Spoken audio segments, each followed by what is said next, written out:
So this is exciting on multiple fronts because you're actually the first Korean Australian that I've interviewed for the podcast. There you go. And I feel like your background is a bit of like a mystery to me in terms of the fact that, like, mystery in the sense that you had worked in government, right, in Australia for an extended period of time.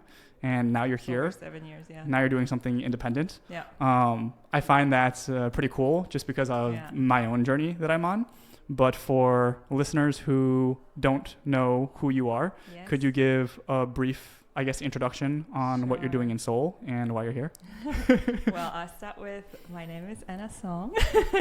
And about a year ago, I started my own climate economy consultancy business here called Paran Climate. Mm-hmm. And I arrived in Korea in 2023 to work for an NGO to accelerate steel industry decarbonization. So that was my first Korean workplace experience. And then after that, for a number of reasons, I decided to strike out on my own. And this whole journey, I didn't plan it this way. Let me put it that way. But I think I am finding things about myself related to my identity, as well as also how I envision myself as member of the labor force that understands Korea, but also English-speaking world like Australia. So there's a bit going on. Yeah. Well, I'm excited to talk to you about many of the projects that you're actively working on right now with the company that you're building.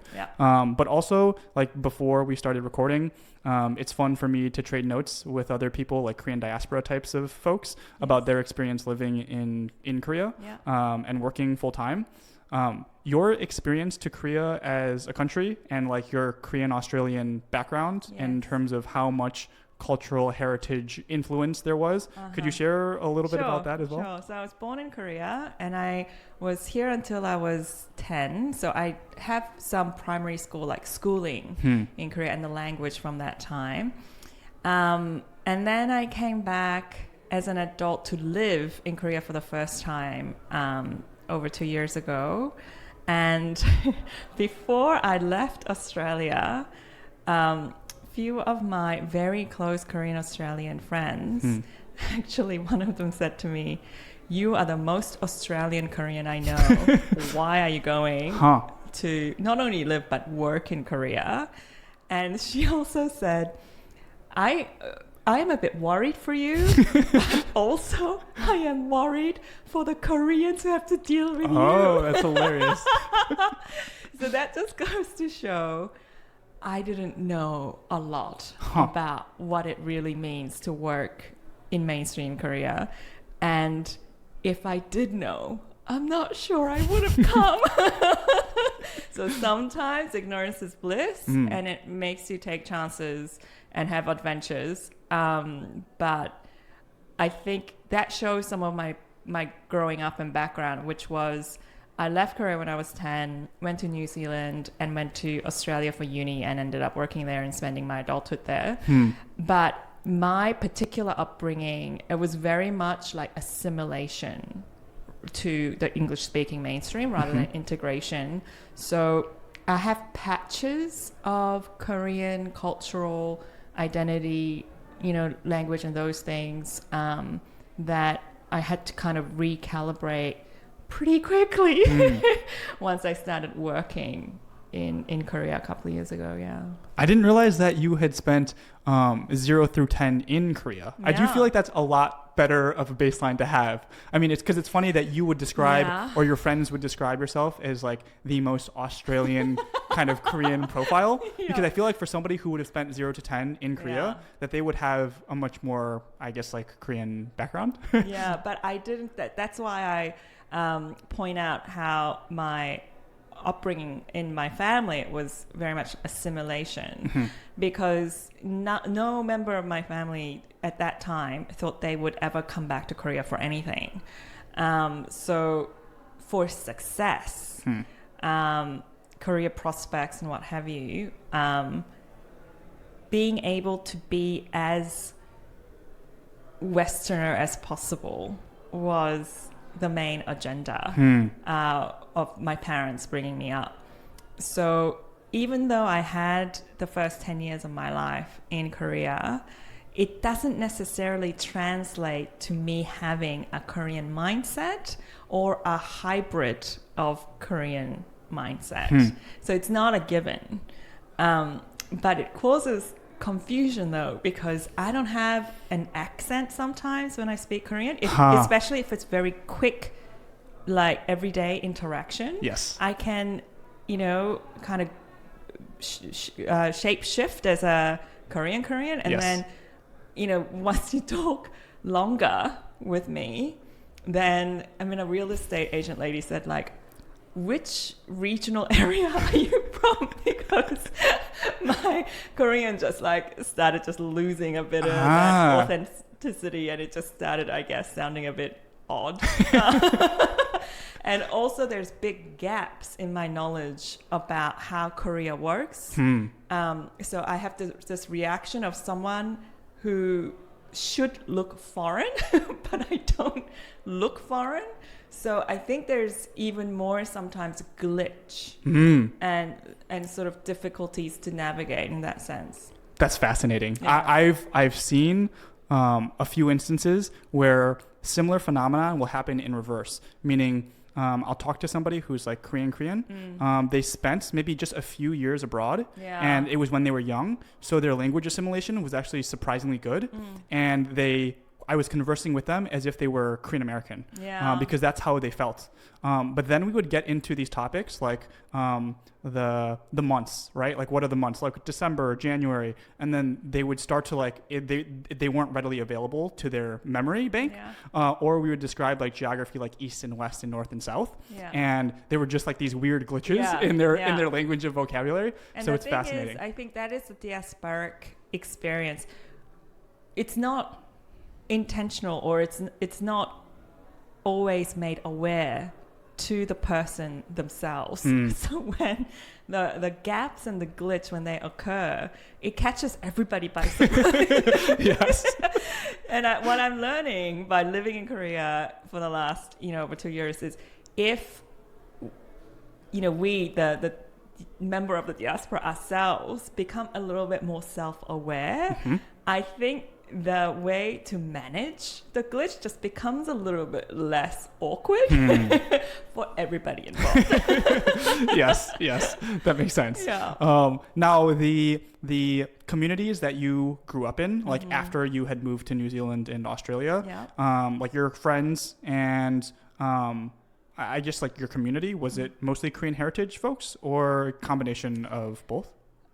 It was a bit of a combination, but for me, I had a bit of a unique experience in that from New Zealand, I spent 1 year of my high school in the US as an exchange student, where I was with a very American family.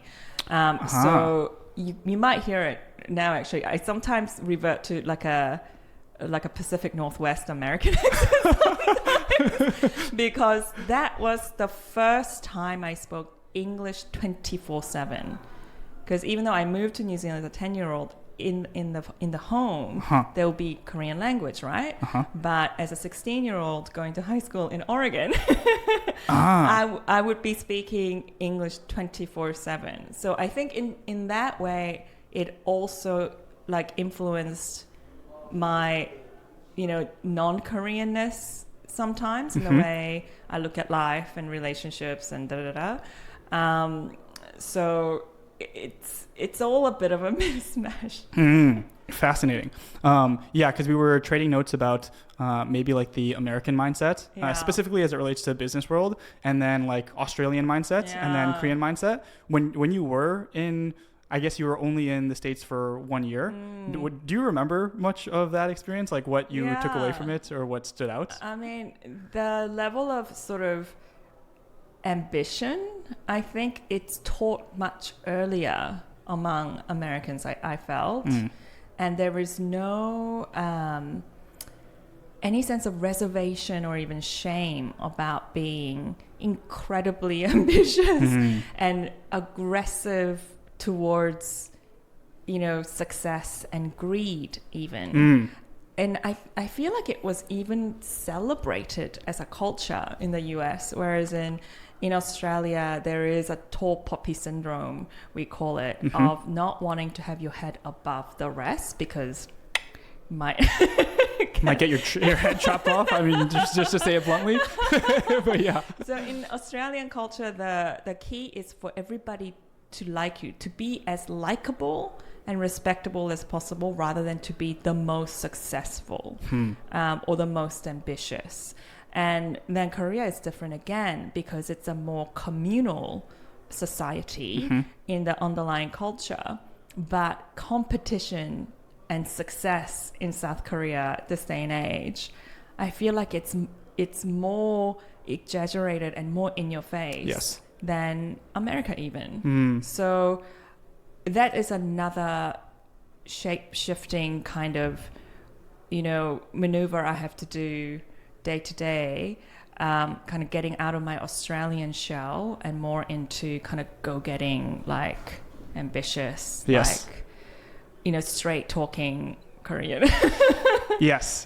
Well, I mean, it is interesting to talk about like feeling like a fish out of water sometimes because I have worked in the States like my whole life, and I'm by nature, I would say, relatively like competitive mindset, like very progress oriented, and that is kind of the norm in the US. So nobody looks at it as like you're weird or you're being unusual. But then I think that when I come here, even just having conversations with people or like planning my schedule or talking about like career milestones and things like that, some people will be like a little bit taken aback by the directness and like forwardness of which I'm like pursuing, whether it's like Cambridge business goals, things like that.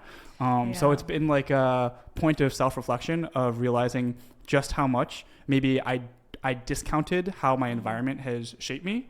So that on one front, this experience has been formative in that. But what I found interesting in Korea is in a way a little bit reverse to what you experienced.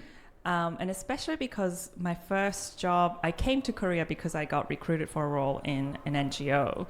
And I worked for an NGO in Australia immediately before. And that sector, compared to the corporate sector, for example, is expected, I think, to be a lot more collaborative and less competitive amongst each other because, you're advocating for something together. Togetherness it seems to be a bit of an underlying culture that people assume about the NGO sector, whereas I didn't find that in the Korean ecosystem. And I think what is happening, especially amongst like 30s and younger in South Korea, in the labor force at work, is that they have a sense of competition from their childhood and schooling just deep in their bones. They're ranked first to last from kindergarten, like from their earliest memories, and they are valued and judged according to that ranking. So even though the nature of the work that we are doing is climate change, which involves everyone's effort, the way it's done on a day-to-day, there was a very palpable undercurrent of competition. So it is quite complex, and it did test a lot of my assumptions. One of the things that has come up a number of times in discussions with Korean people that go abroad and then maybe inherit some of Western values, but then come back and feel some sort of like love-hate relationship with the Korean culture is they'll say that when they go to, let's say, the US or to Canada or to Australia, when they look at like Indian culture or they look at like Chinese culture, a lot of times they see that the Chinese will help the Chinese immigrants out, or the Indians will help the Indian immigrants out. Whereas with the Koreans often will look at the other Koreans as kind of competitors in the same ecosystem. And I feel like that is a theme that runs throughout and is And for me, what's been funny is that when I talk to Koreans about it, they recognize that. They admit it. It's not, it's not a secret. Like, people acknowledge it, and people don't think it's a good thing. Yet, I don't think there is a great call for action to change that. And what I see at my work that plays out at a much bigger level is, for example, the way Japanese government and corporates do business in Australia for renewable energy projects and so forth, compared to the Korean proponents. So Japan has been investing in Australia for a very, very long time, and they've always moved as a consortium. So Japanese government, trading houses and corporations, they move as a block for these like large scale like hydrogen production and transport project, for example, that was in Victoria where I worked. Now, those kind of consortia, like collaborations, take years of trust and partnership to build. Yes. And, legal structures of consortiums and joint ventures and so forth. The Korean proponents act very differently in the Australian market. They like to come in, act quick, and get the results and maybe get out. And government and corporation consortia is not natural to their way of working. So Australian, especially government leaders I talk to, they're a little bit confused because they still have a fairly low literacy base about how to do business with Korea. They're much more familiar with the Japanese and the Chinese way of doing business. And then when they find that there aren't that many similarities in the culture and the approach in the way Koreans come to do business in Australia, it's sort of, I think it takes them buffering time. Yes. And they're only starting to acknowledge now that Australian public sector, private sector, need more nuanced understanding of like cultural literacy to make, especially in my field, energy sector sort of projects to work. Fascinating. I wouldn't have thought that, well, not that I know really anything at all about like Korea-Australia relationship, but the distinction between how the Japanese have dealt with like foreign policy with Australia as opposed to Koreans. Like one of the things that has come up, personal experience and then experience of other Korean diaspora that are here is that unfortunately, and I think this is also just part of the culture, is sometimes if you're having an introductory conversation with somebody on like a professional level, they'll try and like size you up pretty quickly and determine like, does this person have anything to offer me or not? And if not, like let's pass and let's move on, you know? And it is kind of unfortunate that there isn't a little bit more cordiality or like grace in how they deal with those things. Patience. Yes. You know? But it is what it is right now. It is what it is. But also, I mean, I when I approached you, like I wanted to talk about the role of language. Another theme is the lack of language skills in both, like Australia not really having high caliber Korean speaking professionals in these key positions.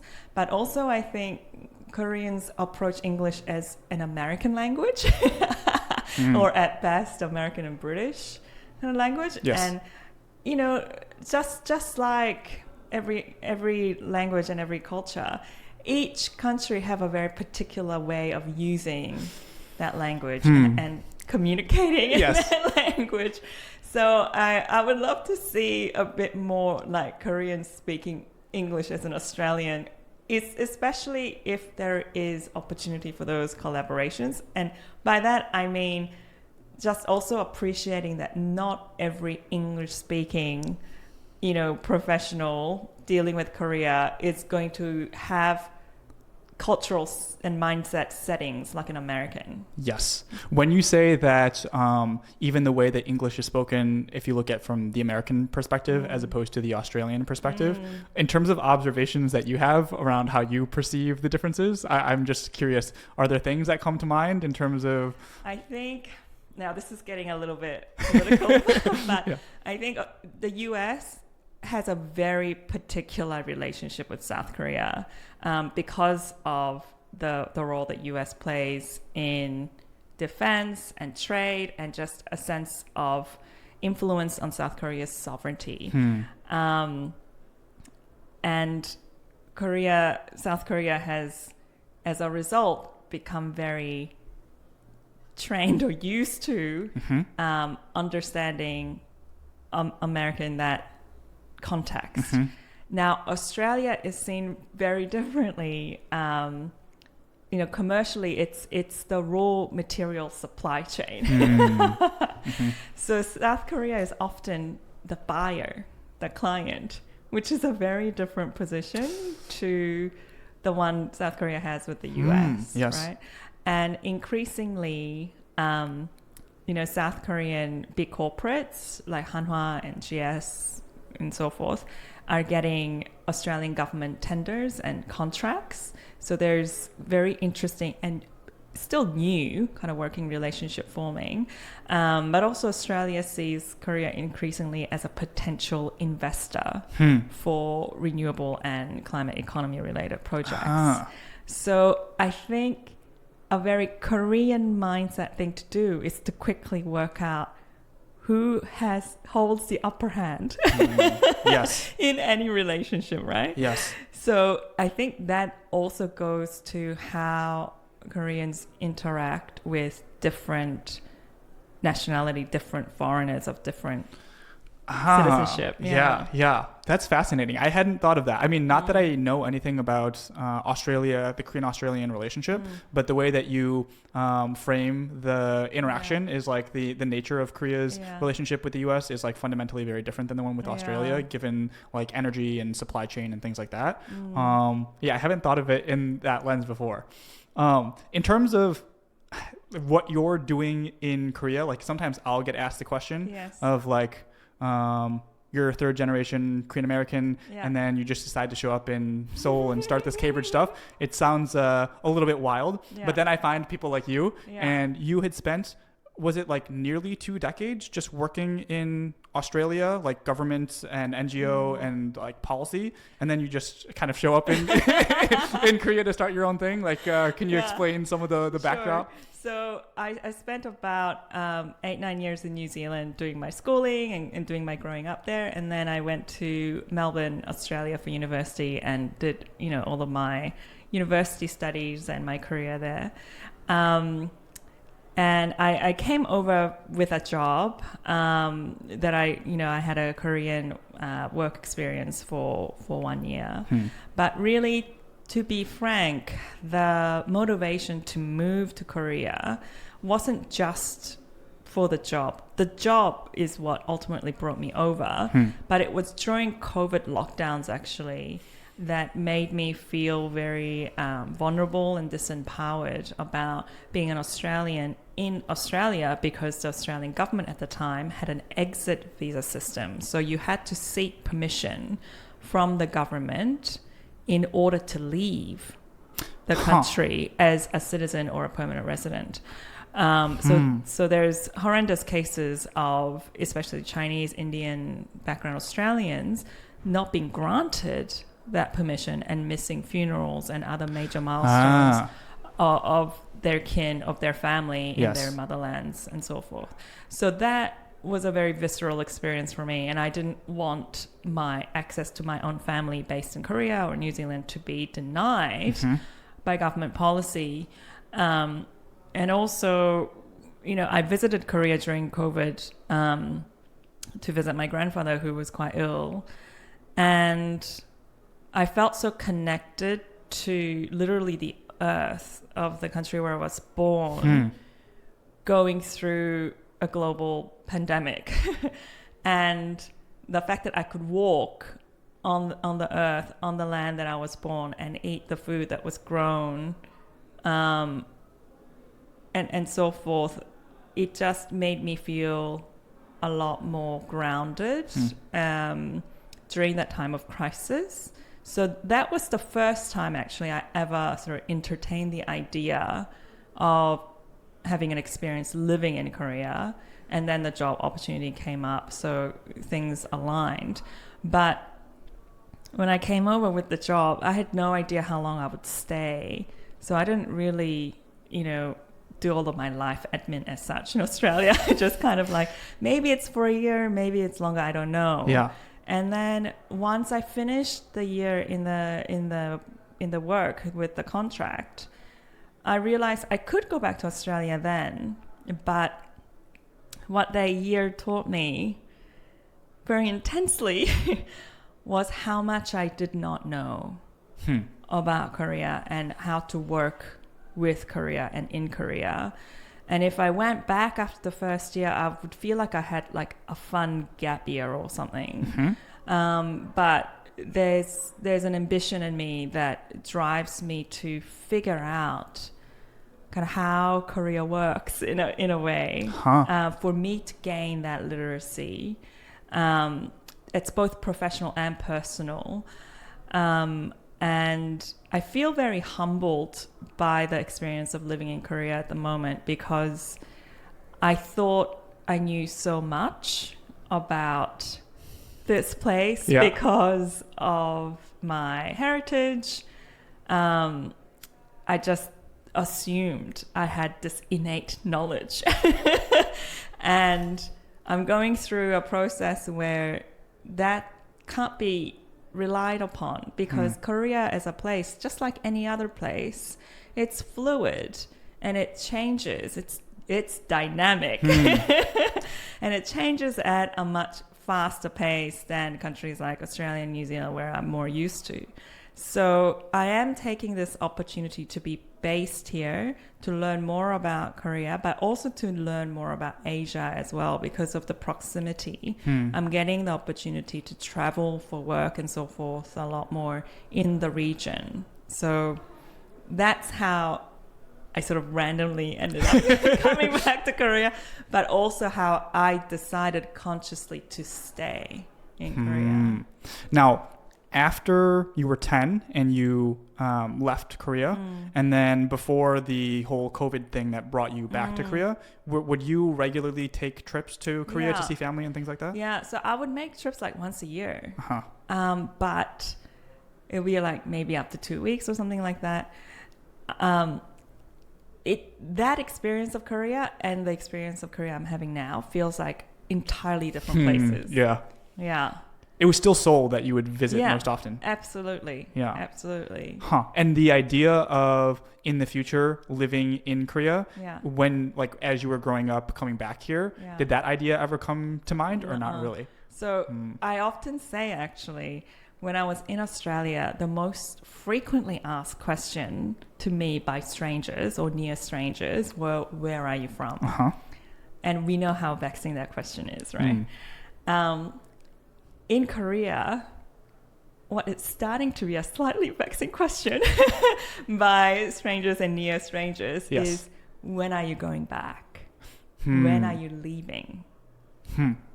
So it's fascinating to me, because when Koreans hear about my background and my reality of having a relatively comfortable mainstream life in Australia, I think many can't fathom that I would leave that behind for the way of life in South Korea, which is a lot more hectic and competitive and stressful. And that is true. So there is something to that observation. But I also think Koreans don't realize the reality of living as a racial minority, the reality of a diasporic experience, and some of the, I guess, pangs of hunger for things that are cultural, emotional, and so forth. That there is a vacuum, that if you never left the place you were born, you may not register. So, for example, these days, I love that in public transport or in convenience stores late at night, no one notices me in that space. I am uneventful. As, my presence just gets you know, I'm just like everybody else. Yes. No one takes a look at me. Mm-hmm. And that is a very freeing experience for me. And I feel safer in that sense, mm-hmm. that I can blend into the crowd. So, you know, I think there is gains and losses in any experience, but at the moment I'm still at the phase of enjoying the gain. Yes, that makes sense. Yeah. Yeah, it's fascinating because like my own Korean American experience, I would say is pretty unique or like idiosyncratic compared to like the average Korean American guy experience. In what way? In the sense that I didn't really grow up in a Korean American community, like a large Korean American community, and I didn't go to like a Korean American church growing up, aside from when I was really young. I didn't go to Korean community church either. And so I'm just like curious in terms of your experience as like a Korean Australian compared to like what the prototypical like Korean Australian experience might be. How involved were you with the Korean Australian community when you were at like university and afterwards? And what were some of like the hardships, obstacles, frustrations? Because I think the other thing in that, for me, like when I started my career on Wall Street, and I was based in the Midwest, and there were no other like Asian guys in the office. Maybe like a little bit unfortunate, but it didn't cause me any active problems. Maybe like subtle problems that I wasn't even aware of. But actively, it didn't cause any like consternation. But when I talked to even other Korean Americans, they have very different experiences than I did. What was your Korean Australian experience like? Sure. So I went to Australia as a Korean Kiwi. And New Zealand has a very different vibe, very different history of migration and racial politics compared to Australia. So it was a blessing for me to have my childhood in New Zealand. And I went to Australia. And Australia, as you may know, has a history of white Australia policy and quite racist history past that it has yet to reconcile with. Now, I majored in political science at university in Melbourne, and I actively participated in student politics and so forth. And this is early 2000s. Asians didn't do politics. Asians did accounting and law and medicine, engineering. So in class and in my friendship circles in university, I was always the extreme racial minority as an Asian, especially female. And that did translate to when I had my policy job in government. And also not only did I do policy, which was rare for Asians, but I was an advisor to the department secretary, and I was an aide to the governor. And these are extremely white spaces in Australian society. Even like I talked to some friends, Korean Australian friends, who are in more sort of Asian workforces, like, you know, people who are lawyers or in hospitals and so forth. They don't wake up in the morning, go to work and realize their racial minority-ness in the way that I did for quite some years. So my kind of entree into Korean Australian community is slightly unique, I guess, because it wasn't through more common route like a church or, you know, family. I did women's human rights campaign with the so-called Comfort Women Survivors when I was in my 20s. And as part of that campaign work, I formed a group. I co-founded a group with a Korean Australian woman, a community leader. So, you know, Vivian was my first very trusted and still very good mentor of mine. And she was the entree really into Korean Australian community in Sydney for me, which was very politicized and carried the history of like anti-dictatorship and pro-democracy movements. And pro-unification and all of those things. So it's a very particular kind of experience. And in my 30s, having that work experience in government, which was challenging for me, identity, belonging wise, I started a bit of a solidarity with other Asian Australians in the public service and other places, with the Vietnamese Australian community as well, for community and political leadership. So in my 30s, I became very active in not only Korean Australian, but Asian Australian communities in Melbourne. Yeah. Wow. Fascinating. Yeah, it's the other interesting thing is in terms of the work that you're doing now is it's related to kind of a climate policy, right? Yes. You had said you studied political science. Yes. Seems like you've always had maybe some sort of passion for these types of topics, like in terms of going into government and pursuing that route for as long as you did. Was there like a specific career track that you were trying to pursue like early on in your career? When I was an exchange student in the US, whether it's a blessing or a curse, I met very special people in my life and started to believe that I could change the world. So you've adopted the US mindset on that front, huh? It's a dangerous thing to plant on a 16-year-old, impressionable 16-year-old. So I think that sense of agency at a personal level has driven my decisions in my career and in my life. And when it comes to climate change, like I did my bachelor's in politics and I did my master's in international law because I realized power and the legal frameworks, those institutions govern many of our societies, regardless of where you live.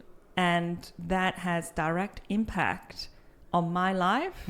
And for me, my ability to live a dignified life, regardless of my gender, of my race, my citizenship status, so forth. So, my pursuit of those studies and my career track has been in pursuit of living a dignified life while I'm living on this earth.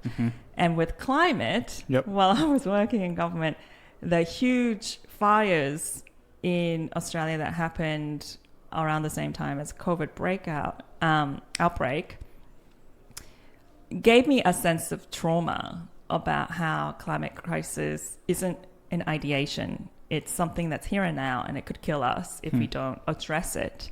So I began working in climate as my way of managing that trauma. And then when I came to Korea, I realized this isn't just a psychological reaction I'm having to this topic. It's also linked to my livelihood. And I want to create prosperity for myself and the Asian region. So I've started the business with that premise that transition of our economy to a climate-centered economy can bring prosperity to Asia. Fascinating. And the name of the business that you now are managing is called Paran? Paran Climate. So Paran is a Korean word for blue. And I took inspiration from the blueness of the Pacific Ocean that I grew up around. And also I find the Han River very beautiful and how blue Han River, the water is. And Han River is often associated with the economic miracle of East Asia. So I kind of wanted to capture both the beauty of nature and the economic sort of revival or success of the region. So that's how the name Paran came about. And I put the climate because it's about industry decarbonization. So there are layers of symbolic meaning behind the name. I love it. The types of clients that you are interacting with, these are primarily Korean businesses that are trying to navigate like policy decisions with the Australian government? Or can you talk to me about some of the different services that you offer in Daegu? Hopefully I'll get a very diversified range of clients. It's starting though with more international partners who want to know about Asia and Korea. So I do research, government relations and strategy, and there's some partners in Australia. I'm going to do more sort of climate comms work, hopefully.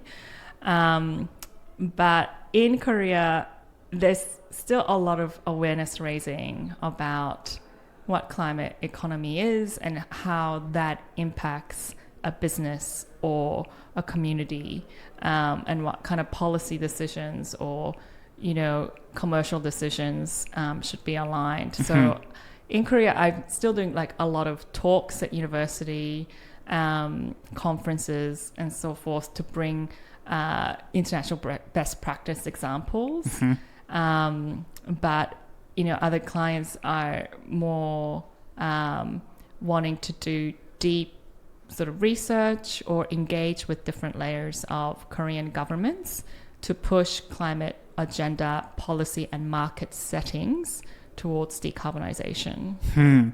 The amount of connection that you already had to maybe like Korean Australian community here, or just like business people that were doing cross-border business between Korea and Australia, like before you got here with the whole COVID stuff, like even when you were working in Australia, did you have a lot of that like social infrastructure? Like what was that experience like? Because I never thought career-wise I would move to Korea for a job. I never thought that before COVID. So what I'm observing now is in the last even 2-3 years or so, there's a lot more active bilateral trade investment activity between Korea and Australia related to energy and decarbonization.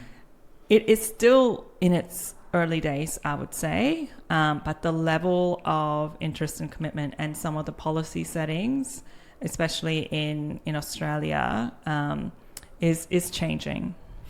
And the pressures or like the key bottlenecks from your perspective in terms of strengthening the relationships between like Korea and Australia so that more progress is made, is it both on like Australian government side and like Korean government side? Is it like private as well? Like what from your perspectives in terms of the biggest needle movers? What are your thoughts there? Absolutely, it's both. It's absolutely both. Korean and Australian governments, they're both middle powers. So in the diplomatic scene, they have that in common. They, this bilateral relationship has been recognized as carrying a lot of potential for many decades. The free trade agreement has been established for over a decade. They have an elevated, comprehensive strategic relationship. But to activate that potential, I really do think it comes to literacy, especially language, and the mindset that you can't do business in Korea the way you do business in Australia, and you cannot do business in Australia the way you do business in Korea. Even if you are Korea's biggest corporate in, if you're a Samsung, POSCO, Hanwha, the rate of success you will have in Australia will be higher if you do business the Australian way and you compromise. Yes. And, you understand the approach that works in Australia rather than trying to impose how it's done in Australia. Because the longer I stay here, the more I realize how deeply different the way of doing work is. So I think the first step is recognizing it needs work. And the second step is to invest at an individual, corporate and government level for more language and governance and structural understanding about how the market and governments work. differently in each country. Well, and this gets back to my optimism and my hope for one of the like opportunity areas as it relates to Cambridge and Korean diaspora is that I think it's great that the government, at least on from an outward perspective, is being very foreigner friendly, right? They're trying to attract a lot more foreigners, whether it's into the startup ecosystem, like this facility that we're in right now, or in other industries as well. But it would be, I think, even more advantageous for Korea as a country to prioritize Korean diaspora because, I mean, I imagine if instead of just one Anna Song here working to kind of strengthen the relationship between Korea and Australia, if there were like 30 or 40 of you here, and maybe there are, that would create a little bit more optimism for what's possible. I'm curious what your what your thoughts are on that front. I mean, of course I agree with you. It's not only in my interest, but I think the practical capabilities we bring as a workforce has value. But I would also say, to be extremely frank, that the diaspora needs to recognize, at this point at least, I think, diaspora wants to be part of Korea perhaps a bit more than Korea wants to attract the diaspora. So I think the value proposition and what we can bring to the table, there needs to be pretty good sort of self-assessment and dialogue to close any gaps about what each other are thinking. Yes. And again, I would really encourage both Koreans, but diaspora Koreans, to start with the base of, we know we don't know everything. Yes. And it takes work, it takes diligence to find out how useful we can be to each other. It's not going to happen naturally because we have heritage, because we look the way we look. I think there needs to be active effort for Korean diaspora to make a contribution to Korea and kind of build trust by building a track record of constructive and positive experiences with each other. And at the same time, I think Korean individually, but also at a government level, needs to look at evidence base of how the diasporic labor force can help the Korean economy as well. So I hope those things happen concurrently. Yes. Tell me more a little bit on the framing of your experience or observations have been that Korean diaspora are more interested in kind of contributing or being a part of Korea in some way, whereas Korea doesn't look at Korean diaspora as much of an opportunity as maybe it should or needs to. Like, is that more so from your view of how the government has handled things, your view of how the people talk about Korean diaspora and their level of interest? Like when you say like they're not as interested in Korean diaspora as Korean diaspora are interested in Korea, can you tell me more on that front? Because I think, I mean, you and I, we live in Seoul. I think it's visible now. There are more foreigners who look foreign, but also there are more Korean diaspora choosing to live in Korea. And I think, just looking at it economically, the more prosperous Korea gets, there's more economic opportunities you can gain by being here, which naturally attracts people towards Korea rather than away from Korea. So that's, I think, my kind of broad observation about Korean diaspora wanting to be part of Korea more these days. And I think when I speak with sort of Koreans or government and so forth, Korea is interested in having people that makes things work for Korea. If it's foreigner-looking foreigners, to give a visible perception of globalization of this country, then I think Korea prefers foreigner-looking foreigners. If it's more the bridge role, the translator role, I do think from a more Korean perspective, diaspora is looked to as a way to kind of close the gap and be that link between Korea and the outside world.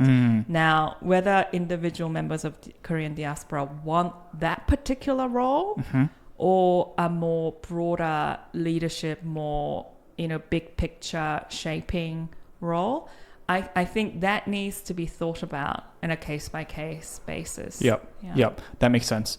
I have had conversations with like second, third generation Korean diaspora that have thought about coming back to Korea, maybe starting their own project or just like testing the waters for a few months.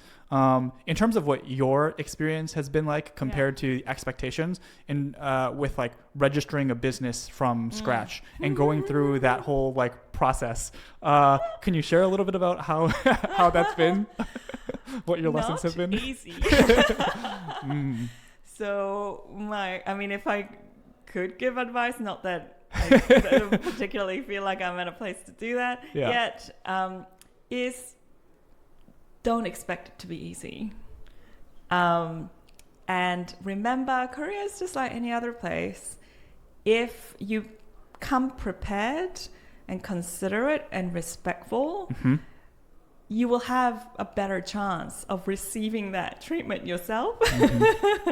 So I would suggest get to know what it is exactly that you want to do and find out what Korea needs from you in order for you to achieve that as much as possible.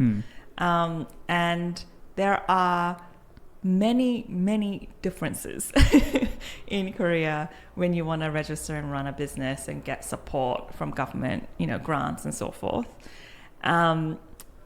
Try and be among Koreans as quickly as possible and with genuine effort to invest yourself in that social network as much as possible.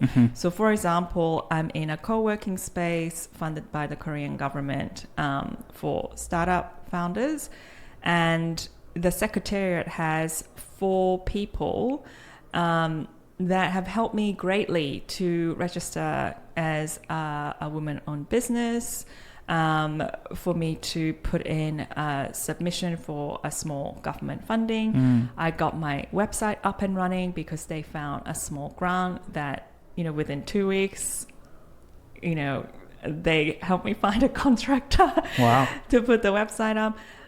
But, those things happened because I actively sought out information and I actively invested in that relationship.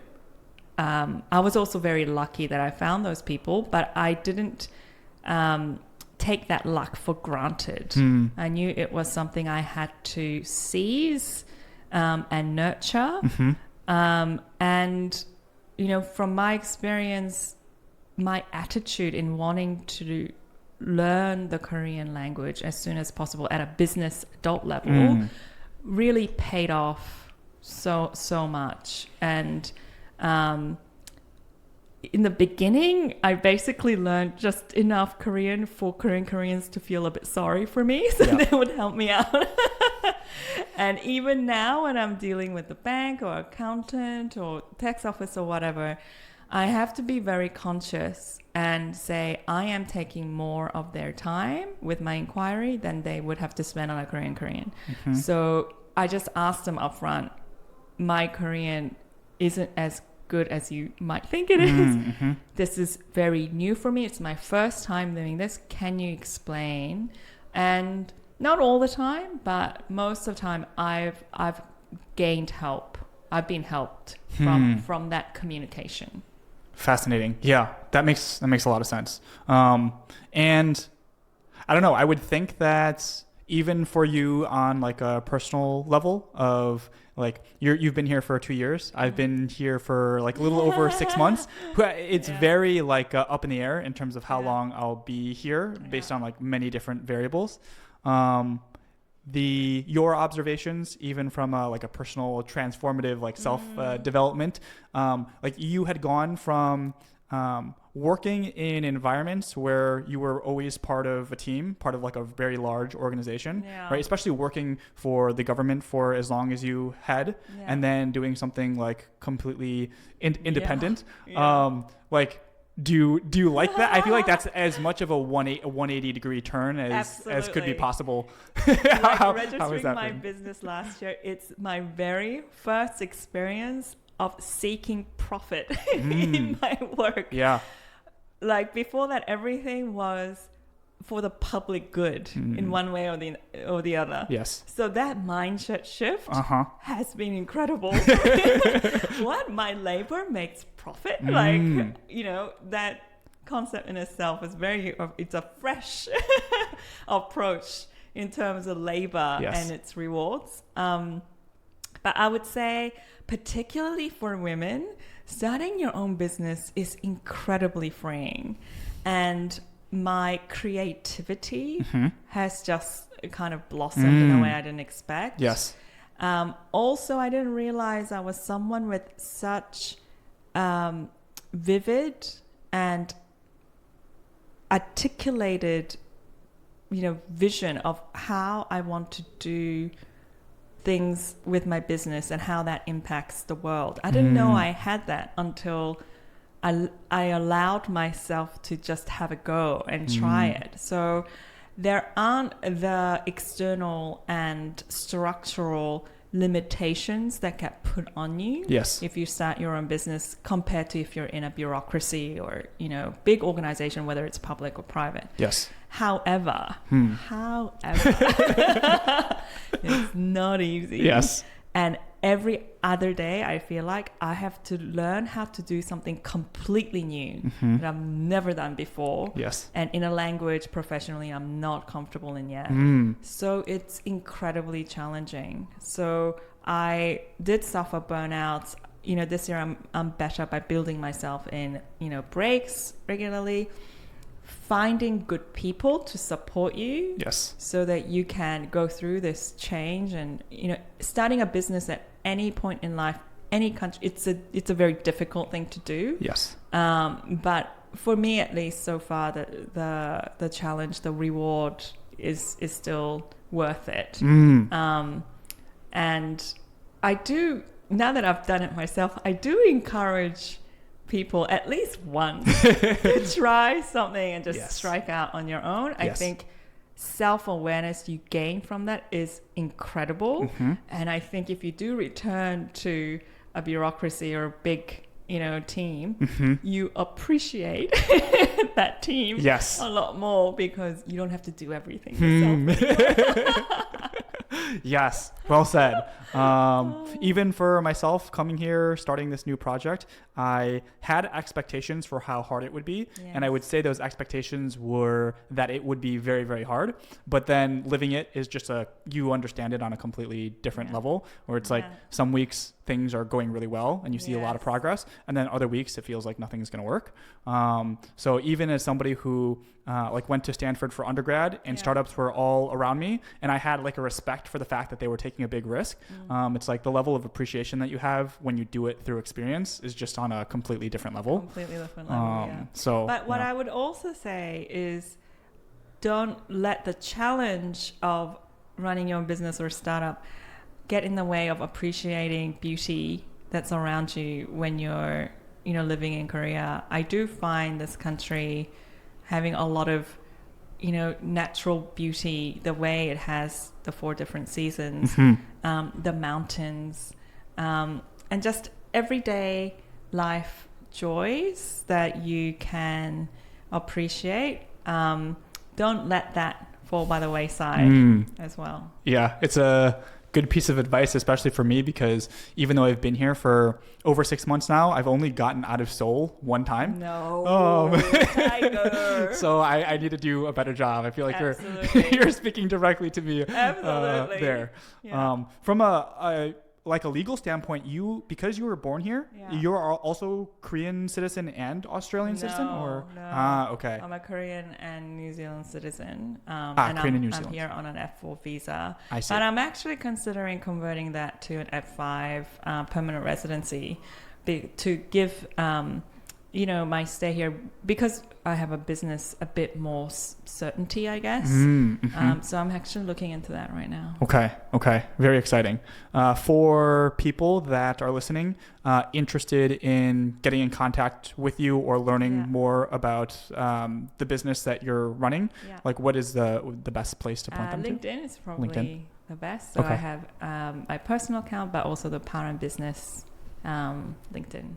Amazing. Okay. Well, very grateful that you were willing to share a little bit of your story and experience. I think it's very unique, especially the fact that first Korean Australian that I've had the chance to interview. Awesome. So more to come, I hope. I'm excited for you and the business in 2025 and look forward to following along with the journey. Thank you so much. This has been great fun. Amazing. Thank you.